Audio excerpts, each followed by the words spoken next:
Всем привет, меня зовут Эдуард Кичигин, и я ландшафтный архитектор, и сегодня вот я проговорю такую штуку, мне кажется, она супер важная для всех. Это вот такое ты делаешь, много стараешься, и не получается ничего от слова, ни хрена. Что делать с этим? Это странная штука, она меня преследует постоянно. Что с этим делать, я не знал раньше, но если бы я знал то, что, например, дошло до меня сейчас, то мне было бы намного легче, намного проще. И я сходу скажу одну штуку, а потом скажу еще там, сколько я их знаю. Первое, это нужно делать очень простую штуку. Нужно понемножку, постепенно делать то, что ты делаешь обычно. В моей картине мира, как это выглядит? Я постоянно пытаюсь прыгнуть вверх. Это в моем характере. Мне нужно лучше, быстрее, выше, сильнее. Вот я с этим ничего не могу поделать. Я такой родился. И я постоянно стараюсь еще лучше, еще больше, еще сильнее, еще масштабнее, еще интереснее, еще вот чтобы это как... Вот это мой дофамин для мозга. Вот иначе не происходит. И я постоянно натыкаюсь на эту штуку, что не получается ничего просто. И что с этим поделать? И постоянное ощущение того, что ты бездарь, того, что ты не очень умный, того, что ты не очень способный, не очень симпатичный, ну, вы это видите по роже. Э, И ничего не понимаешь. И вот это вот раз за разом, раз за разом, раз за разом. И вот вся моя история — это вот такие вот натыкания на стены, натыкания на стены. Ты идешь, царапаешься, стараешься, плюх, стараешься, плюх, и ничего с этим не сделать. Но постепенно потом посмотришь назад, блин, а результат есть. И самое главное, что в этом нужно, каким образом поступать? Нужно продолжать делать свою штуку. Ну, как Сплина говорил, гни свою линию. В общем, вот, это примерно я и делаю. Я думаю, э, если я буду это делать, если я буду продолжать то, что я делал раньше, скорее всего, медленно и неуклонно я буду идти в правильном направлении. Но тут у меня сталкиваются в голове две мысли. Одна — это то, что вот есть проверенная дорожка, по которой я двигаюсь, и, например, она касается скетчинга. Э, И по ней понятно, я буду так медленно ползти вперед, неуклонно, как спортсмен, как я, в общем, рекомендую всем делать подход, количество переходит в качество и всякая вот эта вот штука. Но проблема в чем заключается? В том, что если я буду повторять то, что я делаю постоянно, ничего не меняя в этом, то я не могу рассчитывать на какие-то результаты. И я начинаю менять. Я начинаю менять. А, Но это нужно, чтобы человек сначала, я не знаю, как это объяснить, чтобы человек сначала чуть-чуть отдохнул. Когда он уткнулся в стенку или проломил эту стенку, да, без разницы. Нужно продолжать делать спокойно свою вот эту вот типичную историю. Понемножку, постепенно, по чуть-чуть. А потом, когда ты отдохнул, нужно стараться делать все по-другому. И вот вы видите, например, у меня там следы этих странных экспериментов, когда я беру зубную щетку, окунаю ее в гуашь и рисую вот этим. Зачем я это делаю, странные эксперименты? Затем, чтобы почувствовать вкус новой техники, нового взгляда. И я специально беру инструменты неудобные для того, чтобы рисовать. Хотя, вы знаете, я поклонник вот этой вот классической школы рисования. И то, что я постоянно говорю, это нужно использовать традиционное перо, это нужно использовать традиционные материалы, это нужно использовать классическую технику. Вот я за это постоянно пушу. Но если не переворачиваться в воздухе, не подпрыгивать, не смотреть по сторонам, ничего не будет такого интенсивного роста. Поэтому я регулярно делаю. Э, Немного устаю, ну, двигаюсь в своем режиме, немного отдохну и стараюсь перевернуться, стараюсь соединить те вещи, которые, ну, вроде бы в голове не соединяются. вроде бы они выглядят оригинальными, но это не придумывание оригинальности, а поиск выхода из вот этого вот плато, из этого туннеля, в который я уперся, например, там, своими усилиями. Прям прогрыз такую эту гору и в этой системе застрял. И вот попытки выдернуться, выкинуться из этой системы, это вот мои вот эти вот всякие странные творческие эксперименты. Как, например, взять в обе руки перья и рисовать. Будет ли от этого эффект? Ну, кстати, стало быстрее, да. И когда я взял в руки, во вторую руку перо и стал рисовать одновременно, до меня вдруг дошел один из типов графики, до которой раньше до меня не доходило это. Я смотрел, я не понимал, как у людей может так получаться. А тип графики — это такой, когда линия линия не штрих, а такая кракозябра такая. Тык-тык-тык-тык-тык, тык-тык-тык-тык. Идет вся ровная, вся рваная, а рисунок в итоге получается очень интересным. Ну, он получается цельным, гармоничным и классным. Я не знал, как люди это делают. Вот теперь я знаю. Я просто взял перо в другую руку, той, которой не рисовал. И рисовал одновременно, поддерживая рисунок и той рукой, вот этой, правой, которой я умею рисовать. Ну, то есть в итоге я гармонизировал ситуацию. Я не оказался в ситуации драматичной, когда я рисую той рукой, которой я не умею, и получаю плохую картинку. Я рисовал той рукой, которую я не умею, и одновременно помогал себе той рукой, которой я умею рисовать. И в итоге я получил результат и был доволен. Это интересно. Это как вот смена парадигмы, смена взгляда на мир. Когда я брал в руки зубную щетку, было очень неудобно, но было очень странно. То есть я беру в руки зубную щетку, окунаю ее в гуашь, и она дает мне странную линию. Она мне очень неудобная, очень некомфортная, но в то же время она с какой-то потрясающей скоростью заполняет пространство листа. То, что у меня прямо боль, потому что я использую перо, и заполнение листа — это очень небыстрая история. Быстрая история показать главную мысль. Вот что я постоянно и развивал у себя. Там, показать мысль, показать импрессию, показать впечатление. Быстро, просто хорошо. И плюс хорошо бы двигаться в такую историю, ну, такой классной, крутой, старинной графики. А тут беру зубную щетку, и лист заполняется просто быстро. И многие такие моменты есть, которые я там постоянно стремящийся и постоянно косячащий, ну, классическую традицию, вдруг замечаю себя в технике. Я очень удивленный смотрю на этот результат. И что я делаю? В общем, это просто иллюстрация. Я даю такую мысль, и, или я вру, или это находит подтверждение там моей практики. Вот какое подтверждение моей практики это все находит. Я беру зубную щетку и чувствую такие, как запах той техники, которую мне нужно срочно взять. И я начинаю делать себе вот эту длинную историю повторений, длинную историю подходов. Но длинную мне делать неинтересно, поэтому мне должен ее сжать. И я начинаю со страшной силой колбасить вот эти вот листы. Покупаю пачку листов А4 и пачку листов А3.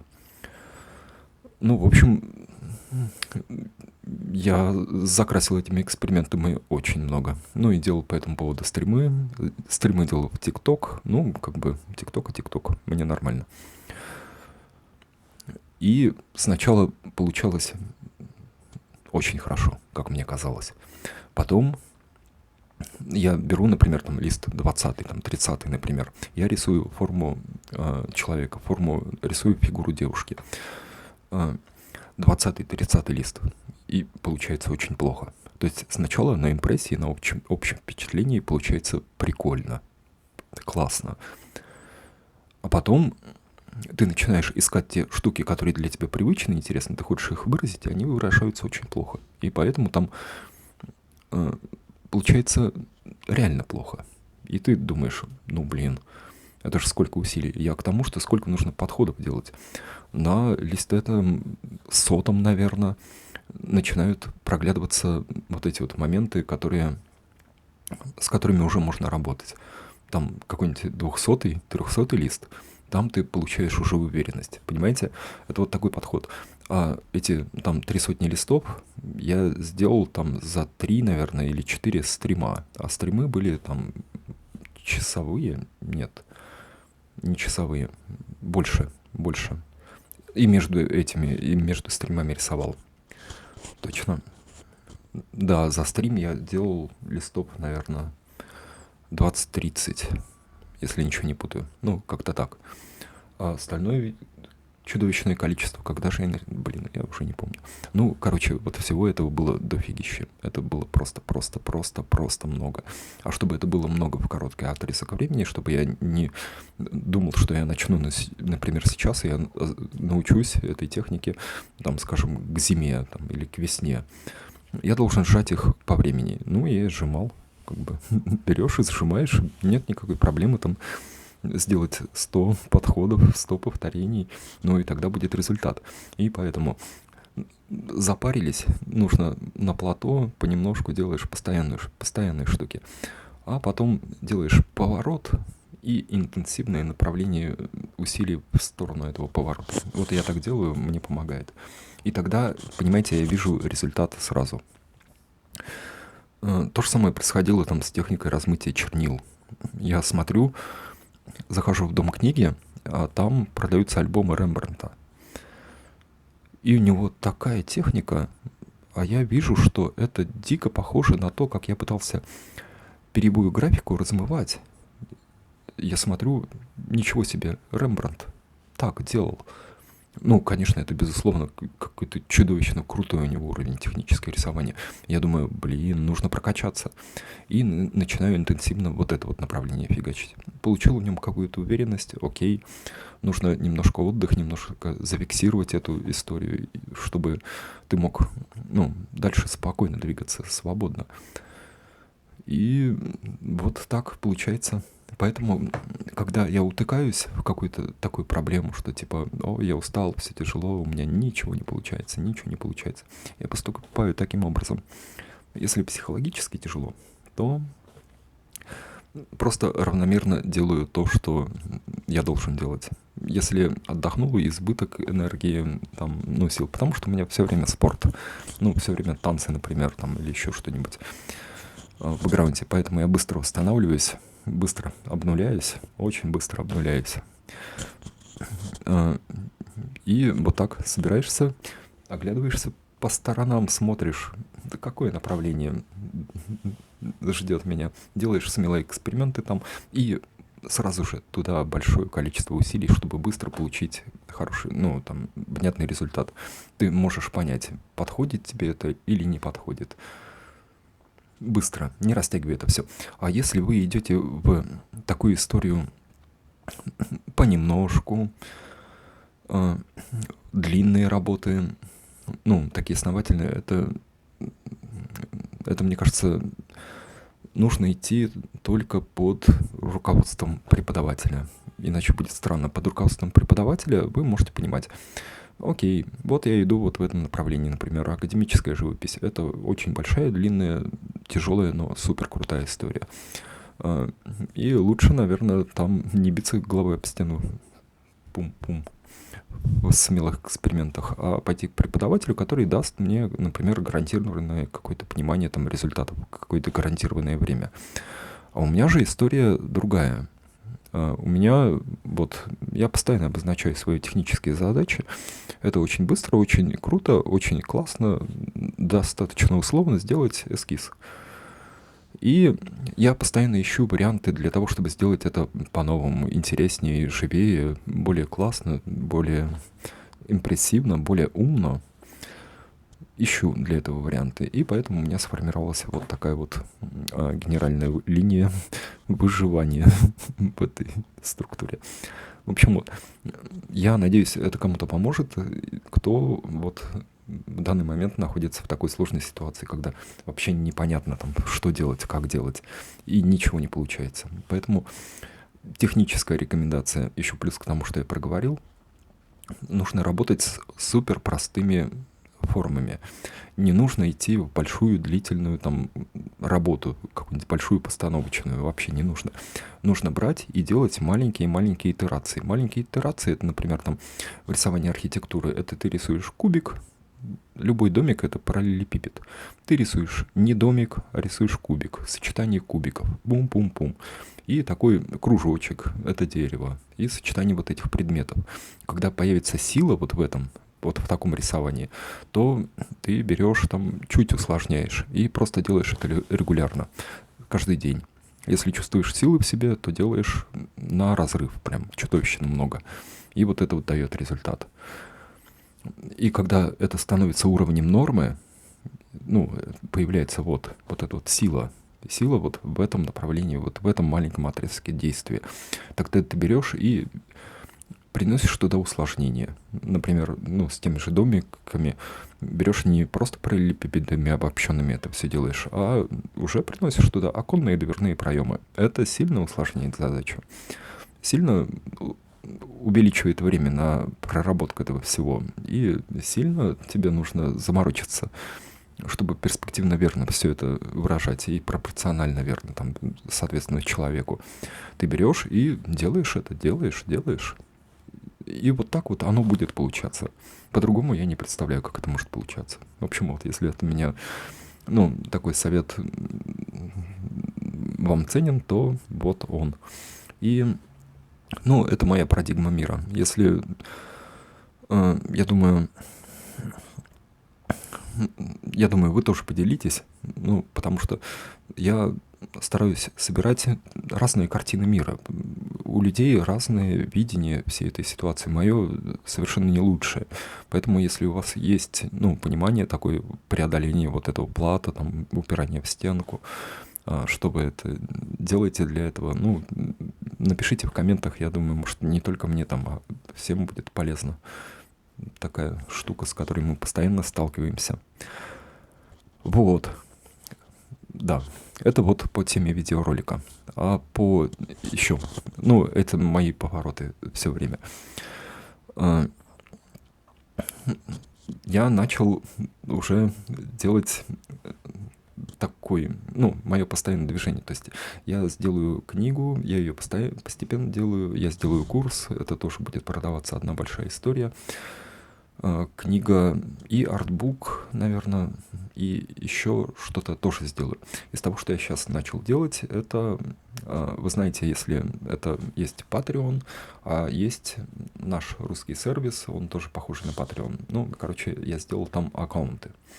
И там можно меня поддержать на вот этот русский сервис, ну и на Patreon. Я оставлю линки внизу, и что там будет? Там будет интересные штуки. Вот есть часть информации, которую я проговариваю публично, ну, на моем YouTube-канале.